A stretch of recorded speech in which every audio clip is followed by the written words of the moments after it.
right, let's shift focus now to the southwest, specifically Ogun State, where late last month, a federal high court sitting in Abeokuta, the Ogun State capital, nullified all the primary elections conducted by the People's Democratic Party. Well, joining us now is Jimi Lawal, PDP governorship aspirant in Ogun State. Thank you so much for joining us tonight on Newsnight. Well, we do say aspirant because there seem to be quite a number of aspirants still, of the PDP in Ogun State gunning for governorship.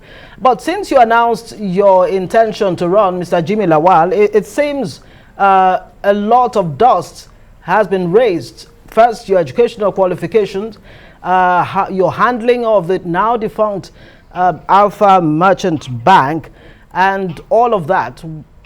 How do you think this will affect your chances of becoming governor in Ogun State? Good evening, my brother, and good evening, listeners. Please, let's take it one by one. I'm not sure why you put all the points together. On the issue of aspirants, you owe me no apology. Yes, I am an aspirant.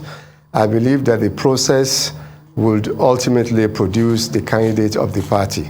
So I don't see that as anything derogatory because I'm not yet the candidate and no one is a candidate as per the court ruling. On the issue of qualification, I'm eminently qualified. You know what the requirements are to be the governor of any state. I not only fulfill the minimum requirements, I have higher qualifications, both academically and in terms of professional experience for the position. The final point you raised about Alpha Merchant Bank is extremely positive, given that Alpha Merchant Bank is one of the few banks where, even though it failed, all its depositors and all the shareholders got their money back. Indeed, it is the reason why I have money to join public service.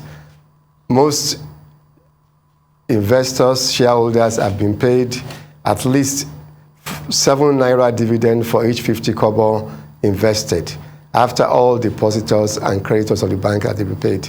So we are proud of our record of what we did, and we thank God for his blessings. Thank you. Okay. There was another leg to that question about your chances. But let me just add, because before we can talk about your chances, you even have to be a candidate and you have to have a platform, and it has to recognize that you're a candidate. So let's talk about that, and then you can add your chances. Your party may end up with no candidate in this election. And some people say this is deliberate by some of the aspirants, including you. They describe you as a distraction. How do you respond to this? Well, this is the kernel of the issue. Some people believe they own PDP. Some people believe that they can impose themselves. But thank God that the laws and guidelines, constitution of the party prescribe otherwise. This is why we are still standing. I have heard people talk about me joining the party very, very recently. I don't believe that there's any iota of truth in that, in the sense that there are minimum qualification requirements. You have to have been a member of the party for 30 days before you can qualify to contest for elective offices.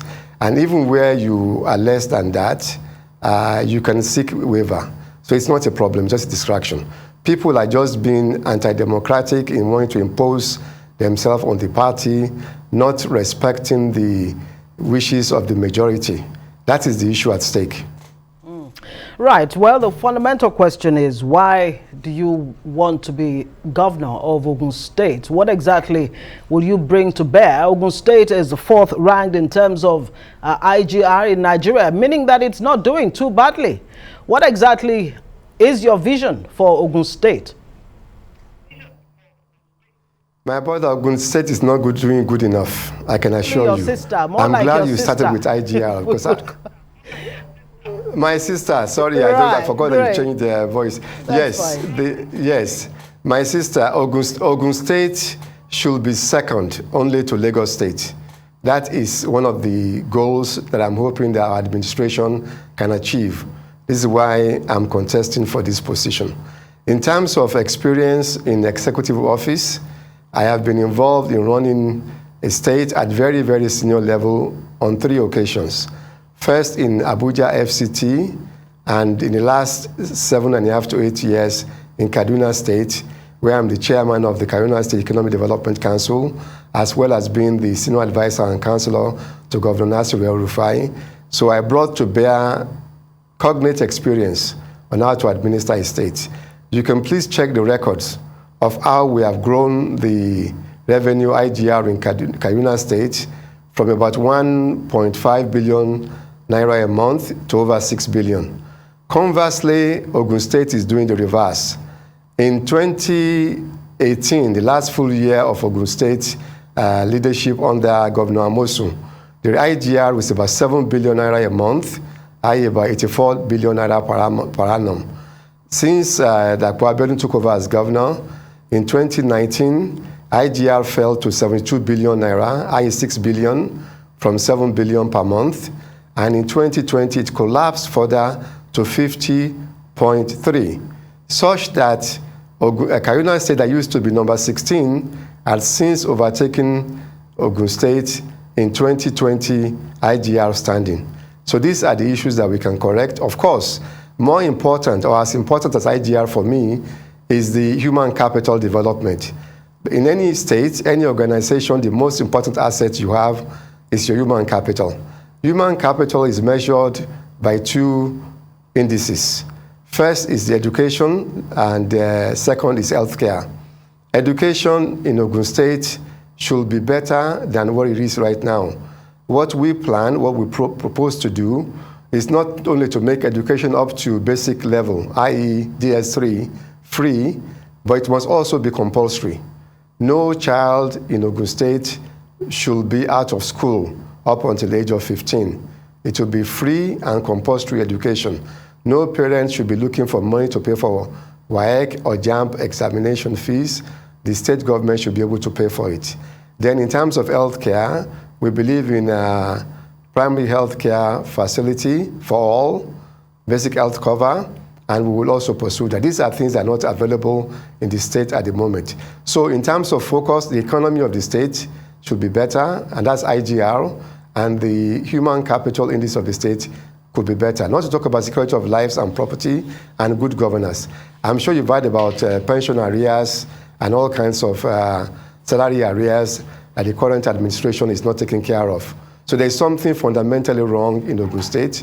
Ogun State is regressing, and our goal is to make it better. Okay. Thank you. Okay, so on the issue of IGR, I wonder how you intend to make it better. If you can break that down for us. But in your earlier response, you referred to some people as undemocratic who want to impose themselves. Is it not true that the National Working Committee of your party has recognized Ladi Adebutu as the duly elected governorship? Sorry, I can't hear you anymore. Can you hear me now, Mr. Jimi Lawal? Can you hear me? We seem to have lost. Yeah, now I can hear you. Oh, you can hear me? Okay, great. Okay, so I was talking about the IGR part, but also to take you back to something you said earlier, as those you described as undemocratic and imposers. And I was asking you, is it not true that the National Working Committee of your party has recognized Ladi Adebutu by issuing him the certificate of return after the primaries in Ogun State? Thank you very much, my sister. Don't take my words for it. Take the words of the judge that decided the case well, in fact, there are cases. There's one in Abeokuta, Ogun State, most recent, or more recent, and there's the one in Abuja. Court of Appeal in Abuja and the judge in Abeokuta came to the conclusion that the primary elections through which Ladi Adebutu emerged was fraudulent and patently undemocratic, hence it was annulled. So that's where we are, and we've been asked to go and do a rerun election, and we are ready, but those who claimed to have scored 715 votes out of 720 delegates are the ones who are afraid to have a rerun as per the court order. So it's not me that's saying that the party is being undemocratic. The public, the delegates, the electorates, they know that the party was a democratic. Everybody knew what happened on 25th of May when the primary election was held. Nadia Adebutu brought soldiers to the venue of the primaries to scare away the genuine delegates and used fake delegates to declare himself with all the votes, and the other 3 aspirants, including myself, scored 0, whereas we have the majority of the delegates. So this is the issue at stake. And the IGR, how do you intend to boost that? Because talk is cheap. You want to increase the IGR, you want to pay for school fees up to secondary school level for students in Ogun State. How do you intend to make that money? Internal generated revenue is a product of the economic activities of the state. The more new jobs are created, the more people pay taxes because they become salary earners and they pay what is called PAYE. The more PAYE you have in the states, the higher your IGR. So that is the basic equation for growing IGR. What we will do fundamentally is to attract new businesses into Ogun State, new investors. For instance, Ogun State could do with Ogun State Investment Promotion Agency. Okay, we will start with that. We will get our experienced business people in the states to run the agency to help attract investors. Ogun State has a big land mass and we have proximity with Lagos. So Ogun State should be the food basket as well as the capital goods producer for Lagos State, where land is at a premium. So these are the strategies we have to grow the economy of the states. We will create new businesses at ward level. We have 236 wards in the states. Each ward will have an economic development agency to ensure that whatever their well-endowed resources can be employed for them to create jobs at ward level, such that we will have more people gainfully employed. And when they're gainfully employed, they'll pay taxes, and the issue of insecurity in the states will also go down, because an idle, and as you know, is the devil's workyard. Absolutely, absolutely. And you did mention the proximity of Ogun State to Lagos State. If you become governor, how exactly are you going to take advantage of that proximity, and exactly in what areas? And I'm reminded of OPIC, the Ogun State, well, I forget what it's called now, but it has to do with Ogun State and the contiguous states in the southwest. Do you have any plans or strategy to ensure that these states actually come together and take advantage of the, comparative advantage that it has? Absolutely, absolutely. The name you are trying to remember is OPIC, Ogun State Property Investment Corporation. And yes, Ogun State's land, given the proximity to Lagos, should command nearly the same value with Lagos. But that's not what's happening right now, because we're not maximizing the benefit of to the gateway states. If you move from the 3 main intersections between Lagos and Ogun, you will find that land values just become completely depressed. If you get into Ogun State from Lekki axis, Ekpe axis, once you move out of there into the Ogun State part of it, land prices are like 10% of the value. If you're coming in from the Shagamu, Ibafo, Mowe axis, once you leave again Baga into Ogun State, again land values become depressed, simply because there are no infrastructure, literally no infrastructure. We'll do infrastructure, we'll do modern housing estates, so that people can commute, and also provide transport facilities, if possible, mass transit, rail mass transit, for people to commute between the outskirts of Lagos in Ogun State and Lagos to work and earn a living, apart from creating jobs in Ogun State itself. Talking about creating jobs in Ogun State itself, let me mention an important project that the last 2 or 3 administrations have been looking at, and yet they've not brought to fruition, and we shall accord it priority. One is the there is a part of Ogun State called Olokola that is within 50 kilometers of 7 oil-producing fields, and yet nothing has been done to find out if there is oil, crude oil in Ogun State. We know there is gas. There's a Olokola gas project that's been going on for the past 15, 20 years. It has not been completed. In fact, it was abandoned. It's been abandoned. It should have been accorded priority by the current administration. But instead of focusing on that, the current administration is doing what they call the cargo airport, which is not totally viable, given the proximity of Ogun State to all the airports in Ikeja.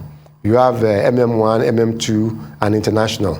So the cargo airport in Ogun State will take a longer time to come to fruition and viability as compared to finishing the gas project and also looking to see if we can find crude oil deposit in Ogun State. In addition to that, this part of Ogun State I was mentioning to Jimi Lawal has the deepest. You very much. And we do wish you and your party the best. Jimi Lawal is the People's Democratic aspirant, or one of the People's Democratic aspirants in Ogun State, Southwest Nigeria.